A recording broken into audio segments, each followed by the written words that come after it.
నమస్కారం. Pen power news కి స్వాగతం. ముందుగా ముఖ్యాంశాలు.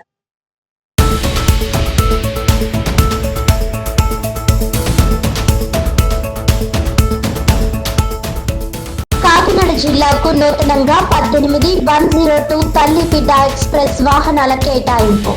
గర్భిణీలకు రవాణా ఇబ్బందులు లేకుండా చేయడంతో పాటు మాతా శిశు మరణాలను తగ్గించడమే లక్ష్యంగా ప్రారంభిస్తున్నట్లు వెల్లడించిన జిల్లా collector MN Harindra Prasad.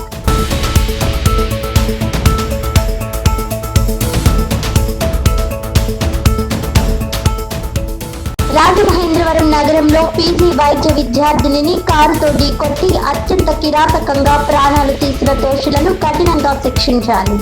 I news channel ఆధ్వర్యంలో కాకినాడ భానుగుడి సెంటర్లో డాక్టర్లు మహిళలతో క్యాండిల్ ర్యాలీ.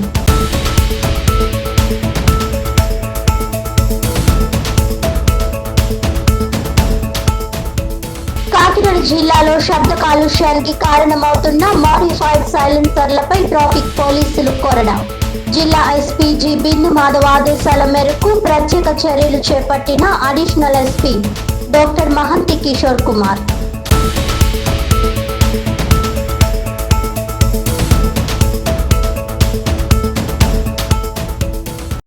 డీటెయిల్స్ చూస్తే, గర్భిణీలకు రవాణా ఇబ్బందులు లేకుండా చేయడంతో పాటు మాతా శిశు మరణాలను తగ్గించడమే లక్ష్యంగా కాకినాడ జిల్లాకు నూతనంగా 18-102 తల్లి బిడ్డ ఎక్స్ప్రెస్ వాహనాలను కేటాయించినట్లు కాకినాడ జిల్లా కలెక్టర్ ఎంఎన్ హరీంద్ర ప్రసాద్ తెలిపారు. కాకినాడ ప్రభుత్వ జిల్లా ఆసుపత్రిలో మంగళవారం జిల్లా కలెక్టర్ హరీంద్ర ప్రసాద్ కాకినాడ ఎమ్మెల్యే వనమాడి వెంకటేశ్వరరావుతో కలిసి నూతన వాహనాలను ప్రారంభించారు. జిల్లాలోని అన్ని ప్రాంతాలకు సేవలందేలా 18 వాహనాలను కేటాయించామని కలెక్టర్ తెలిపారు. గర్భిణీలను ఇంటి నుంచి ఆసుపత్రికి, ప్రసవం అనంతరం తిరిగి ఇంటికి సురక్షితంగా చేర్చేందుకు ఈ వాహనాలు ఉపయోగపడతాయని పేర్కొన్నారు. ముఖ్యంగా హై రిస్క్ గర్భిణీలు ఈ సేవలను సద్వినియోగం చేసుకోవాలని సూచించారు.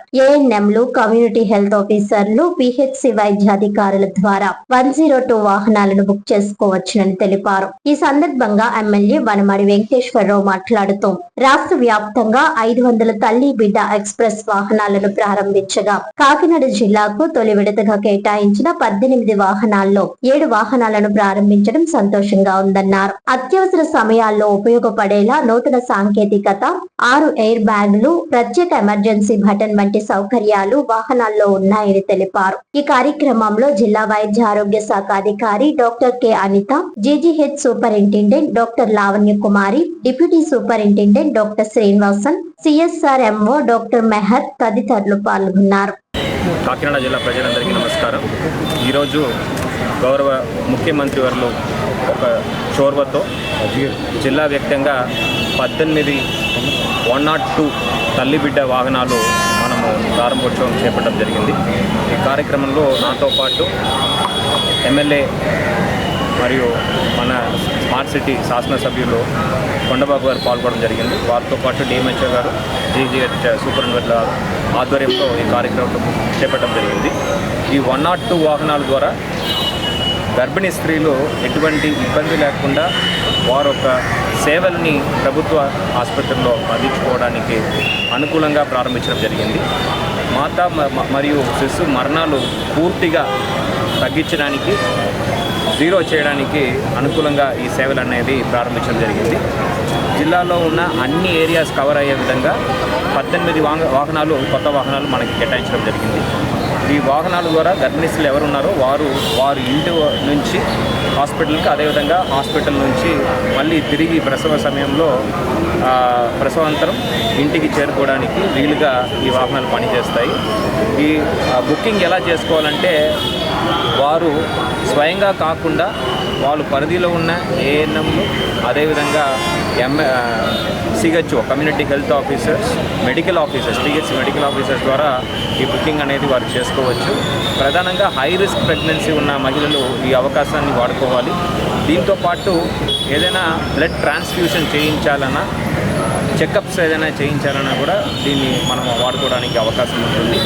అందుబాటులో ఉన్న వాహనాలు వాళ్ళకి సేవ అందించే విధంగా ఎప్పుడూ వాళ్ళకి అందుబాటులో ఉంటాయి. దానికి తగు చర్యలు జిల్లా యంత్రాంగం తీసుకోండి సభగా తెలియజేస్తున్నాను. అదేవిధంగా జిల్లా ప్రజానీయం తరఫున గౌరవ ముఖ్యమంత్రి వాళ్ళకు, ఉప ముఖ్యమంత్రి వాళ్ళకు, హెల్త్ డిపార్ట్మెంట్ మరియు హెల్త్ మినిస్టర్ వారికి ప్రత్యేక ధన్యవాదాలు తెలియజేస్తున్నాను. అందరికీ నమస్కారం అండి. ఈరోజు మన కాకినాడ జీజీహెచ్ ప్రభుత్వ ఆసుపత్రిని సందర్శించడం జరిగింది. నేను సూపరింటెండెంట్ గారు. ఇది మన రాష్ట్రంలో అండి కొన్ని హాస్పిటల్స్ ఉంటాయి, ప్రతి జిల్లాకు ఒక హాస్పిటల్ ఉన్నాయి. కానీ రాష్ట్రంలో చూసుకుంటే మన కాకినాడ ఈ జిల్లా హాస్పిటల్ అండి, తూర్పుగోదావరి జిల్లా హాస్పిటల్ గొప్ప హాస్పిటల్ అండి, గొప్ప పేరున్న హాస్పిటల్.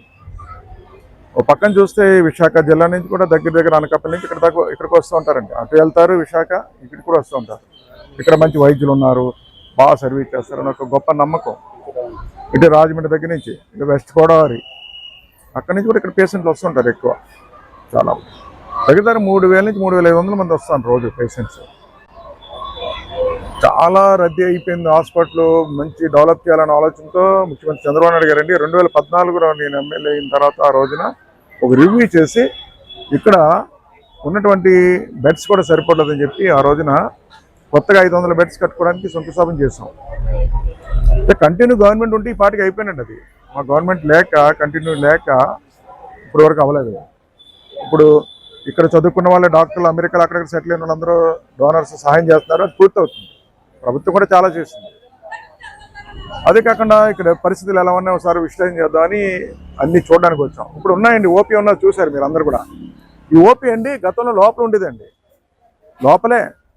ఓ పక్కనేమో హాస్పిటల్, డాక్టర్లు, రూములు, ఓ పక్కన ఈ ప్రజలందరూ లోపల ఉండేటప్పుడు రద్దీ అయిపోయిందండి. అంతా కూడా చాలా రద్దీగా ఉండేది, చాలా కష్టంగా ఉండేది. ఆ రోజు ఆలోచన చేసి అప్పుడున్న కలెక్టర్ గారు, సూపరింటెండెంట్ గారు, నేను అందరూ మీటింగ్ వేసి ఏర్పాటు చేసి ఓపీ వచ్చే జనమే 3,500 మంది అట్లా వచ్చేస్తున్నారు. వాళ్ళతో మళ్ళీ ఇంకో పర్సన్ వస్తారు, 7,000 మంది అయిపోతున్నారు.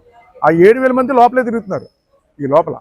అట్లా కాదు, మనం సపరేట్ చేయాలని చెప్పి ఆలోచన చేసి ఇక్కడ సపరేట్గా ఓపీకి ఇవన్నీ రూమ్స్ అన్ని కట్టామండి. ఆ రోజున కట్టడం వల్ల చూడండి ఇప్పుడు అంతా చాలా ఫ్రీగా ఉంది. అందరు ఇక్కడే ఓపీ సీట్ తీసుకున్నారు, ఎక్కడ వాళ్ళు అక్కడికి వెళ్తున్నారు. ఆ విధంగా ఈరోజు ఏర్పాట్లు ఎలా ఉన్నాయి, కరెక్ట్గా నడుస్తుందో లేదో చెక్ చేయడానికి వచ్చాం. ఇప్పుడే చెప్పారు సర్వర్ సరిగ్గా పనిచేయట్లేదు చెప్పి, అది స్టేట్ వైడ్ పాలసీ ఇది కాబట్టి మాట్లాడతాం, అది రెక్టిఫై చేస్తాం. ఇప్పుడు కూడా అడిగాను చాలా చోట్ల నుంచి, రాజమండ్రి నుంచి కూడా ఇక్కడ వచ్చింది ఒక అమ్మ, రామచంద్రపురం, అక్కడ నుంచి ప్రతిపాడు, అక్కడ హాస్పిటల్స్ ఉన్నాయి. ఏమో అక్కడ ఉంది కదా హాస్పిటల్ అంటే అక్కడ చూపిస్తాం, మళ్ళీ ఇక్కడ వస్తే బాగా చేస్తారండి. ఒక నమ్మకం ఈ హాస్పిటల్ అంటే. అన్ని చోట్ల నుంచి వస్తున్నారు. ఈ హాస్పిటల్ ఇంకా డెవలప్ చేయాలి చాలా. ఇప్పుడే మన ప్రభుత్వం వచ్చింది, క్యాన్సర్ యూనిట్ వచ్చింది, వేరే ఉన్నారు. మేము ఆ రోడ్డు నేను ఎన్నికైన వెంటనే శాసనసభ్యులు అయిన తర్వాత రివ్యూ మీటింగ్ పెడితే ఇక్కడ క్యాన్సర్ యూనిట్ పెట్టాలండి, క్యాన్సర్ పేషెంట్ ఎక్కువ వస్తారంటే ప్రభుత్వం దృష్టి పెట్టాము, వచ్చింది. ఇప్పుడు తయారవుతుంది, అంతా కూడా తయారు చేస్తున్నారు.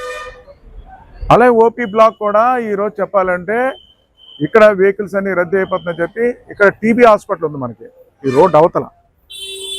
అది కూడా ఇప్పుడు టీబీ పేషెంట్ తగ్గిపోయారు, బాగా తగ్గిపోయారు. అదంతగా పాడైపోయి ఉంది. సరే ఓపీ అంతా కూడా అటేపు షిఫ్ట్ చేసుకుంటే బాగుంటుంది, ఈ రద్దీ తగ్గుతుంది హాస్పిటల్కి అని చెప్పేసి ఓపీని అటేపు షిఫ్ట్ చేద్దాం, అక్కడ కడదామంటే గవర్నమెంట్ దృష్టిలో పెడితే ఈరోజు శాంక్షన్ ఇచ్చారు. ఈరోజు అక్కడ కట్టడం జరుగుతుంది. ఈ రద్దీ కూడా తగ్గుతుంది, ఒక ప్రశాంతమైన వాతావరణం వస్తుంది హాస్పిటల్లో, పేషెంట్స్ బాగుంటుంది. అప్పుడు ఎవరు ఉంటారంటే పేషెంట్స్ ఉంటారు, ఇక్కడ అందరూ పేషెంట్తో వచ్చిన వాళ్ళు ఉంటారు. ఈ రద్దీ కనిపించదు ఇంకా మనకి, ఒక ప్రశాంతమైన వాతావరణం కూడా కనిపిస్తుంది. వెహికల్స్ కూడా అటేపే పెడతాం, లోపల రాకుండా. ఇవన్నీ కూడా ఒక యాక్షన్ ప్లాన్ తయారు చేసుకున్నాం. భవిష్యత్తులో మన ప్రభుత్వ ఆసుపత్రిని ప్రజలు ఏదైతే నమ్మకంతో ఉన్నారో నమ్మకాన్ని ఇంకా పెంచి పూర్తిగా వైద్య సేవలు అందించడమే కాకుండా సదుపాయాలు కూడా కల్పిస్తానని మీ ద్వారా తెలియజేస్తాను.